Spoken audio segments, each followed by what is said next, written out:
Yesaya 40 mulai ayat 18 sampai dengan ayat 31. Jadi dengan siapa hendak kamu samakan Allah? Dan apa yang dapat kamu anggap serupa dengan dia? Patungkah? Tukang besi menuangnya, dan pandai emas melapisinya dengan emas. Membuat rantai-rantai perak untuknya. Orang yang mendirikan arca memilih kayu yang tidak lekas busuk. Mencari tukang yang ahli untuk menegakkan patung yang tidak lekas goyang. Tidakkah kamu tahu? Tidakkah kamu dengar? Tidakkah diberitahukan kepadamu dari mulanya? Tidakkah kamu mengerti dari sejak dasar bumi diletakkan? Dia yang bertakhta di atas bulatan bumi, yang penduduknya seperti belalang. Dia yang membentangkan langit seperti kain, dan memasangnya seperti kemah kediaman. Dia yang membuat pembesar-pembesar menjadi tidak ada, dan yang menjadikan hakim-hakim dunia sia-sia saja. Baru saja mereka ditanam, baru saja mereka ditaburkan, baru saja cangkok mereka berakar di dalam tanah, sudah juga ia meniup kepada mereka, sehingga mereka kering, dan diterbangkan oleh badai seperti jerami. Dengan siapa hendak kamu samakan aku? Seakan-akan aku seperti dia? Firman yang Maha Kudus. Arahkanlah matamu ke langit dan lihatlah siapa yang menciptakan semua bintang itu dan menyuruh segenap tentara mereka keluar sambil memanggil nama mereka sekaliannya. Satu pun tidak ada yang tak hadir, oleh sebab ia Maha Kuasa dan Maha Kuat. Mengapakah engkau berkata demikian, hai Yakub, dan berkata begini, hai Israel, hidupku tersembunyi dari Tuhan dan hakku tidak diperhatikan Allahku? Tidakkah kau tahu dan tidakkah kau dengar? Tuhan ialah Allah kekal yang menciptakan bumi dari ujung ke ujung. Ia tidak menjadi lelah dan tidak menjadi lesu, tidak terduga pengertian, dan menambah semangat kepada yang tiada berdaya. Orang-orang muda menjadi letih dan lesu, dan teruna-teruna jatuh tersandung. Tetapi orang-orang yang menanti-nantikan Tuhan mendapat kekuatan baru. Mereka seumpama Raja Wali yang naik terbang dengan kekuatan sayapnya. Mereka berlari dan tidak menjadi lesu, mereka berjalan dan tidak menjadi lelah. Demikianlah pembacaan Alkitab. Dari bacaan kita tadi, ayat manakah yang sangat dikenal? Atau ayat manakah yang sangat terkenal? Yang saya tahu pasti ayat 31. Orang-orang yang menanti-nantikan Tuhan mendapat kekuatan baru. Mereka seumpama Raja Wali yang naik terbang dengan kekuatan sayapnya. Mereka berlari dan tidak menjadi lesu.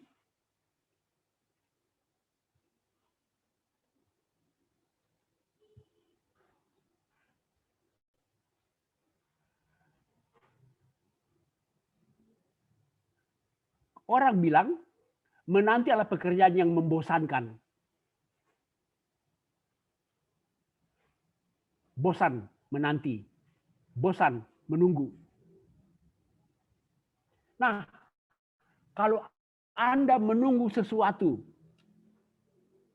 dan gak ada datang-datang juga, apa yang terjadi? Yang terjadi Anda bosan. Orang bosan. Dan kemudian putus asa. Dan akhirnya meninggalkan tempat dia menunggu, atau dia berpindah ke tempat yang lain. Bacaan kita justru berkata begini, orang-orang yang menanti-nantikan Tuhan mendapat kekuatan baru.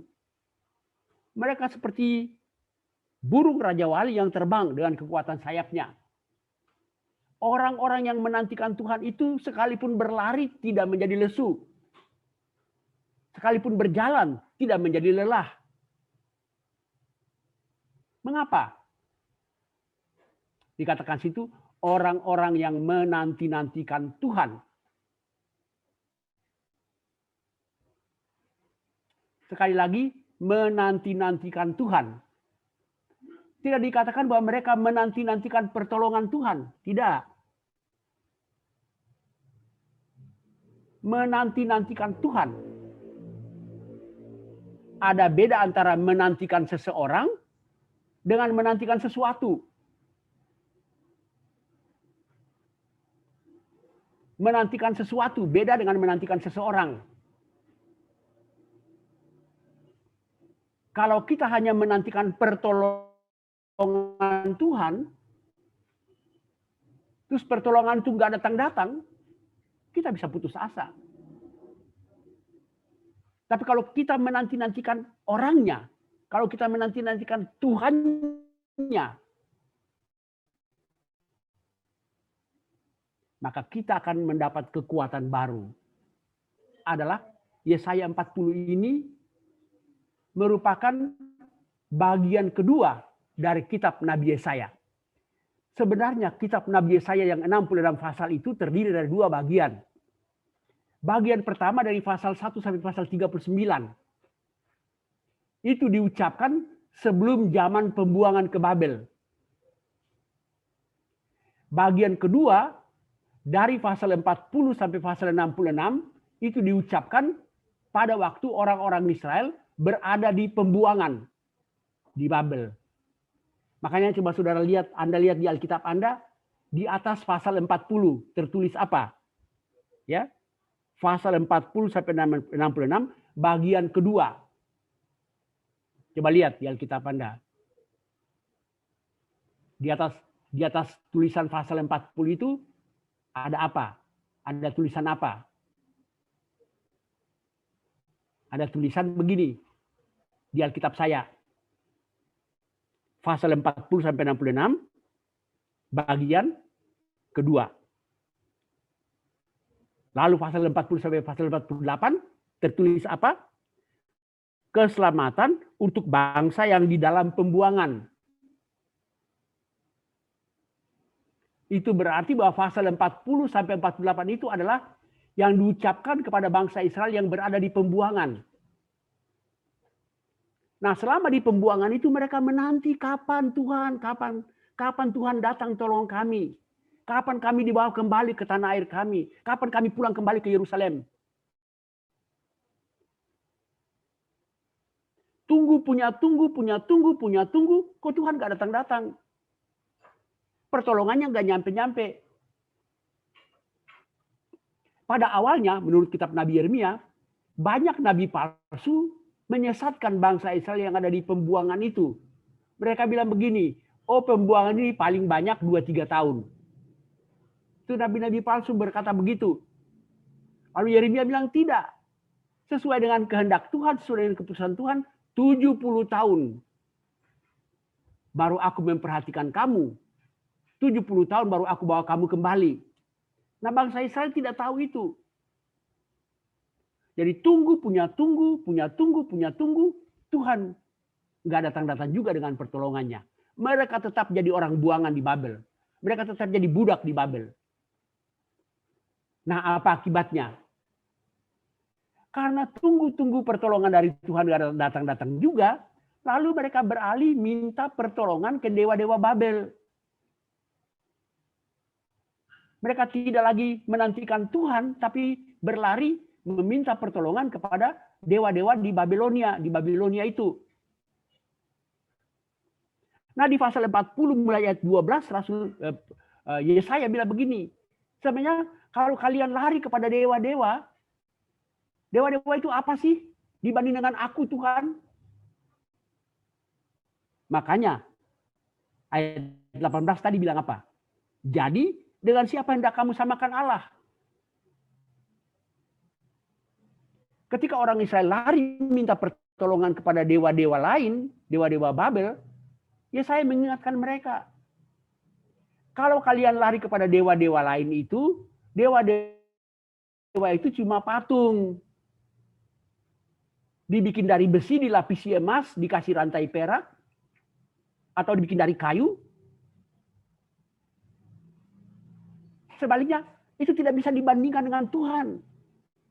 Tuhan itulah yang menciptakan alam semesta ini. Nyanyian kita tadi, nyanyian pujian kita tadi. Dia menciptakan alam semesta. Dia membentangkan langit seperti tenda, kemah.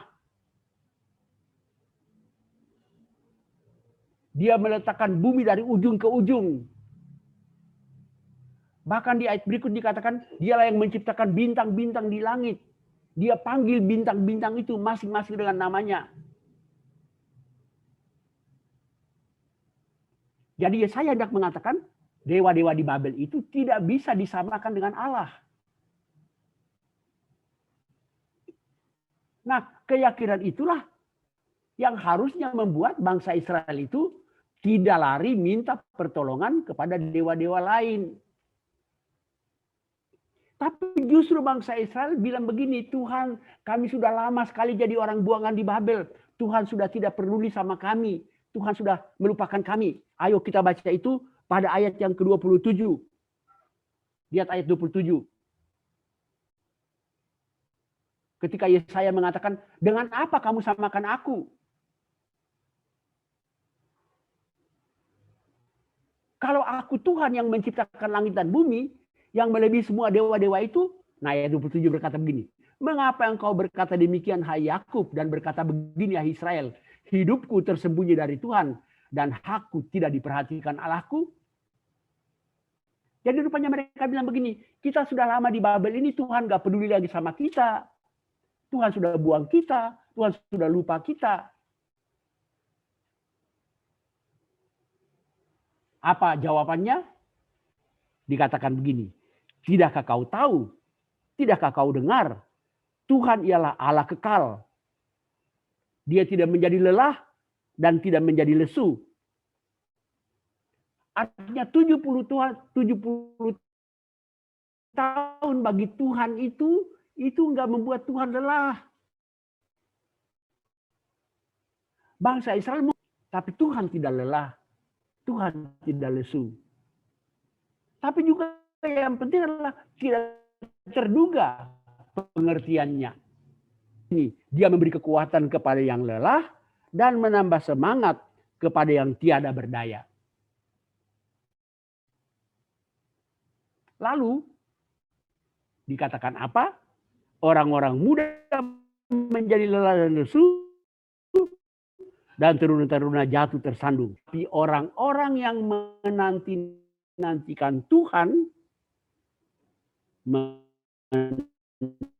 mendapat kekuatan lelah. Menanti yang membosankan dan menanti yang justru membuat kita makin hari makin kuat. Apa yang membuatnya beda? Menanti yang membuat lemah semangat? Menanti yang membuat kita bosan? Itu yang dialami bangsa Israel. Mereka menanti tapi Tuhan gak datang-datang juga. Bosan. Putus asa. Tuhan sudah lupa kita kok. Tuhan gak peduli lagi sama kita. Kita sudah tersembunyi dari Tuhan. Mari kita cari pertolongan ke dewa-dewa lain. Itu sebagian bangsa Israel. Tapi pada waktu itu masih ada orang Israel yang tetap saja bertahan. Tetap menantikan Tuhan. Nah, kepada mereka inilah Yesaya mengatakan, orang-orang yang menantikan Tuhan itu justru mendapat kekuatan baru. Mereka seperti Raja Wali yang terbang tinggi. Mereka seperti berlari tapi tidak menjadi lesu. Mereka berjalan tapi tidak menjadi lelah. Karena dikasih kekuatan baru.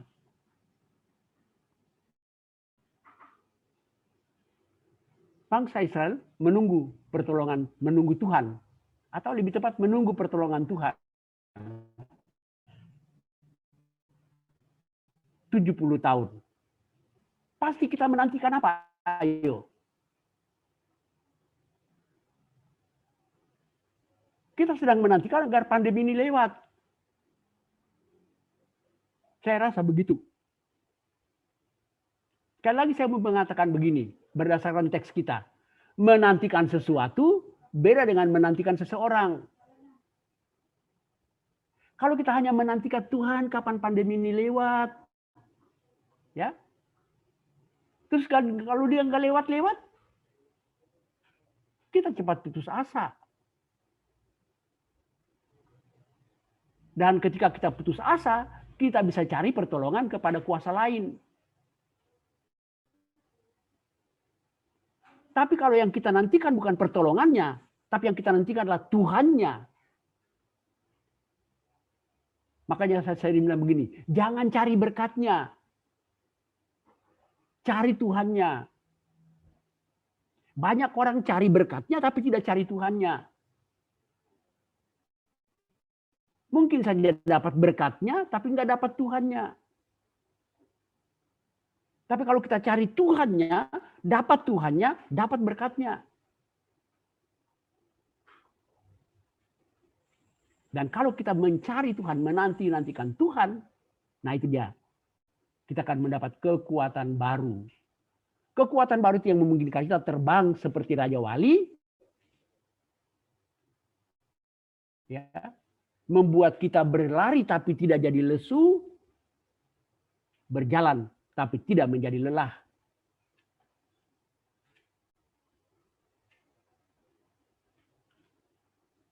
Menanti-nantikan Tuhan.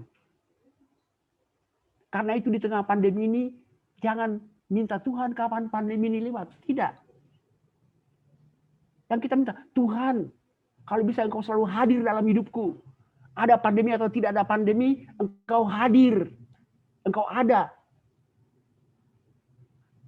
Kapanpun pandemi ini lewat, itu bukan soal. Yang soal ialah apakah Tuhan selalu hadir.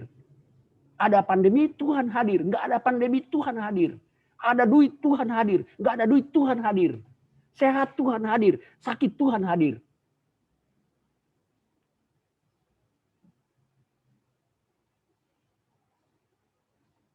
Menanti-nantikan Tuhan. Bukan menanti-nantikan sesuatu dari Tuhan.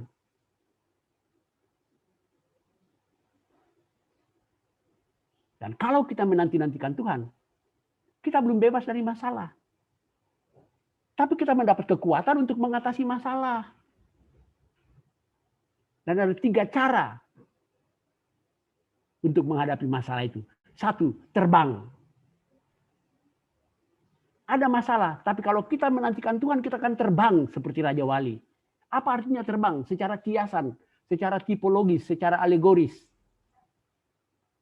Terbang artinya kita berada di atas masalah. Masalahnya ada, tapi kita tidak berada di bawah masalah. Kita tidak ditekan oleh masalah, tapi kita ada di atas masalah. Kita terbang di atas masalah. Karena Tuhan kasih kita kekuatan. Tapi juga bisa saja terjadi bahwa ada masalah, tapi kita punya tujuan. Kita berlari. Berlari untuk mencapai sesuatu. Tapi juga kita berjalan. Maksud saya begini. Saya mesti menjelaskan apa yang saya maksud. Supaya jelas. Sebab saya sendiri kadang-kadang tidak mengerti apa yang saya maksud. Begini. Masalah kita ada yang sama. Pandemi ini sama. Tapi masalah pribadi kita beda-beda satu dari yang lain. Masalah saya beda dengan masalah Anda. Situasi hidup saya mungkin beda dengan situasi hidup Anda. Secara khusus. Secara global kita punya masalah yang sama, yaitu pandemi ini. Tapi dalam situasi kita yang beda-beda itu, kapan Anda terbang, kapan Anda harus terbang, kapan Anda harus berlari, kapan Anda harus berjalan,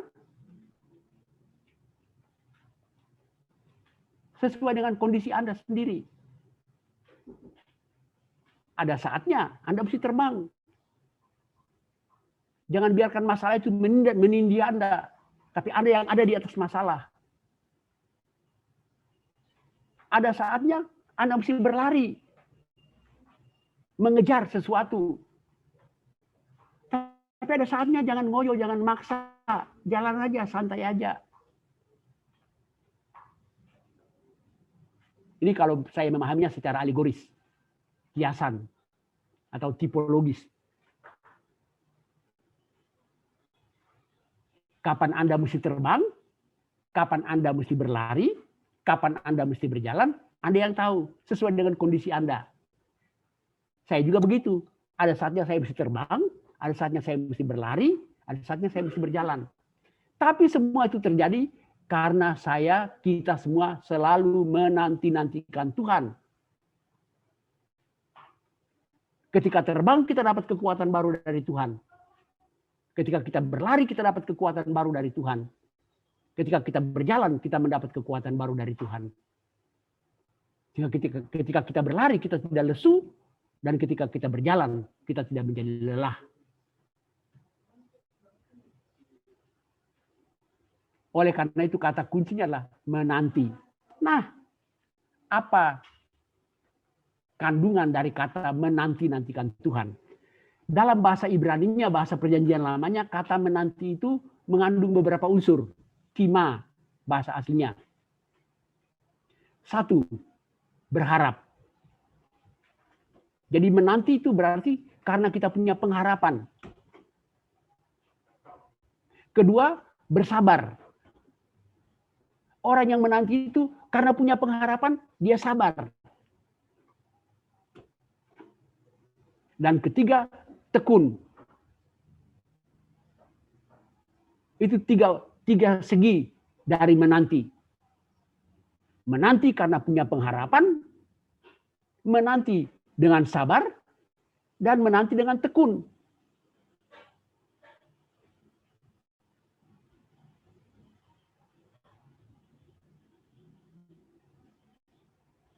Ada 3 hal, 3 kata kunci.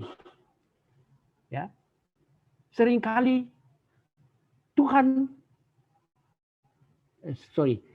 kita maksa Tuhan mengikuti schedule kita, mengikuti kemauan kita. Dalam hal berdoa, menurut Tuhan Yesus, ada 3 kata kunci yang terkenal ya. Mintalah, maka kepadamu akan diberi. Carilah, maka kamu akan mendapat. Ketoklah, maka bagimu pintu akan dibukakan. Itu 3 kata kunci yang pertama. Minta, cari, ketok. Minta, cari, ketok. Jangan disingkat, MCK, nggak enak dengarnya ya. Minta, cari, ketok. Minta artinya berdoa. Cari artinya usaha, bekerja. Minta, cari. Anda minta duit dari Tuhan, Tuhan kasih. Tapi carilah di kerjaan Anda, di bisnis Anda, di warung Anda, di toko Anda. Sakit, mintalah kesembuhan dari Tuhan. Tuhan kasih, tapi Tuhan taruh di dokter, taruh di rumah sakit. Masuk angin, mintalah kesembuhan dari Tuhan. Tuhan kasih, tapi carilah di tolak angin. Minta, cari. Ora et labora. Berdoa dan bekerja. Itu bahasa Latinnya. Kalau berdoa tapi tidak bekerja, bahasa Latinnya itu ora kerja. Tapi ketok. Tahu nggak apa makna ketok? Anda bertamu ke rumah saya, pintu lagi tertutup, Anda ketok. Sudah itu apa? Ayo. Nunggu sampai saya buka pintu. Jadi ketok, tapi kapan pintu terbuka, itu urusan tuan rumah. Gitu. Minta, cari. Tapi kapan dapatnya? Waktu Tuhan, bukan waktu kita. Makanya menanti. Yang penting ketok, yang penting ketok, yang penting ketok. Sudah itu nanti.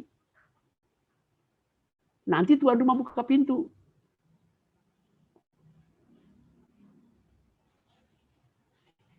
Seringkali kita paksa Tuhan. Minta hari ini, maunya dapat hari ini. Paling lambat besok Tuhan. Tuhan dikasih deadline. Apa yang terjadi? Ketika kita ketok-ketok di pintu Tuhan, Tuhan nggak buka-buka, kita pindah ke pintu dukun.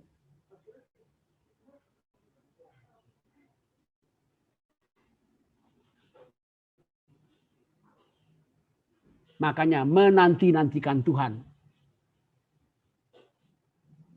Nah, kata menanti itu punya 3 dimensi. Pengharapan, sabar, tekun.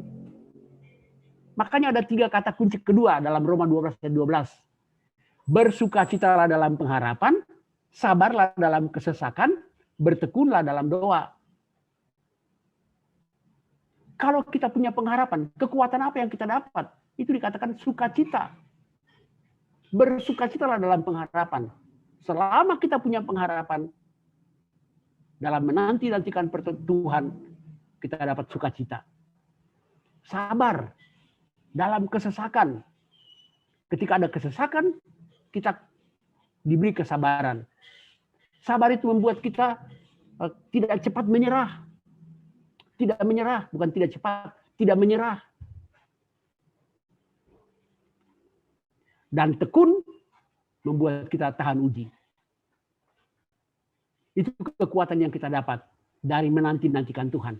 Sukacita, pantang tidak menyerah, dan tahan uji.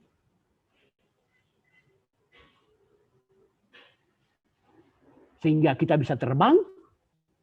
Kapan kita terbang? Kapan kita berlari? Kapan kita berjalan? Kekuatan selalu ada pada kita. Pandemi ini baru mau setahun.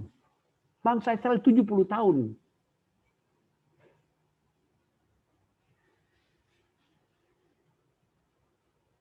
Problem Anda mungkin sudah bertahun-tahun. Tetaplah menantikan Tuhan. Tetaplah menantikan Tuhan. Tetaplah menantikan Tuhan. Maka Anda akan mendapat kekuatan baru terus. Sehingga ketika Anda harus terbang, Anda bisa terbang. Ketika Anda harus berlari, Anda bisa berlari. Ketika Anda harus berjalan, Anda tetap berjalan. Tanpa menjadi lelah dan lesu. Begitulah kita semua. Di tengah-tengah hidup yang sulit dan berat ini, tetap nantikanlah Tuhan. Kesulitan mungkin tidak akan lewat, tapi tetap nantikan Tuhan. Kalau ada Tuhan, kesulitan ada, tapi kita bisa hadapi dengan 3 cara. Terbang, berlari, atau berjalan. Jadi saya tutup renungan ini dengan mengucapkan kepada saudara sekalian GBI Jatinegara Timur, selamat selalu menantikan Tuhan. Amin.